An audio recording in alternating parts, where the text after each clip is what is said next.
Alright guys, how's it going? In this video, I want to show you two of the ways that I use the DCAs on the Behringer X32 for a worship service. This is just two of the ways I do. It's kind of the most common ways that I will. There are others, you can really do whatever you want with them, but these are my favorite methods for using these. So if you like the video, hit the link in the description for my free reverb cheat sheet. Do all the YouTube stuff, like, comment, subscribe, all that good stuff. I'd really appreciate it. So let's get started. So first, the most common way to use DCAs, and I will use this method most of the time if it's out in the real world, if I'm going to another church that I'm not quite as familiar with. This is kind of the foolproof method, so I'll show you it first. So what I've done is all I'm going to do is group my drums. I'm going to select all my drums, obviously not the click. I'm going to have the bass. The electrics, keys, and I've got my vocals here, and I'll just put the handheld in there as well, and then I will use my bus sends for my effects right here. So basically what I've done is I have a drum fader, a bass fader, an electric fader, key fader, all vocals fader, and then my three effects that I'm using, the sends, up here on the top layer so I can really quickly get to anything.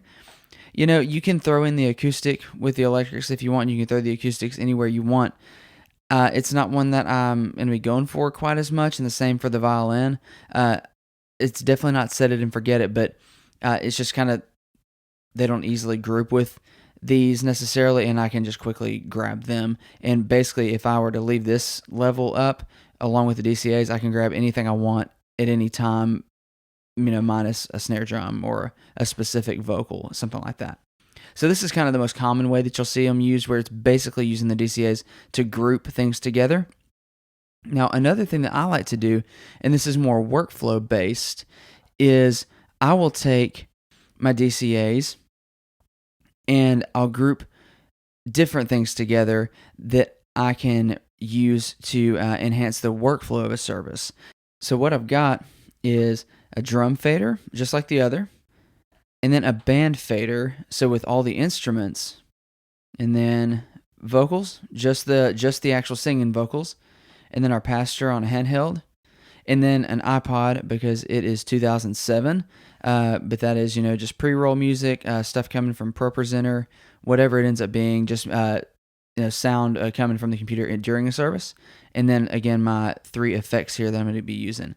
Now, I will do this. This is specific to what we have going on at our church, where there are times that I need to pull down our band because we have some front fills that are kind of right up at the front of the stage, and they can be loud if someone is down in front of the stage speaking on the handheld. So I'll pull this fader back if it's kind of just a quiet moment, but I still need to lower all the instruments together for some reason like that. It works really well for me.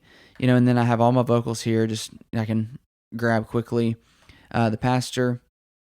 And then I always like to have this, and I always just label it iPod, that's easily accessible through a service because of, like I already said, ProPresenter, whatever we're using it for.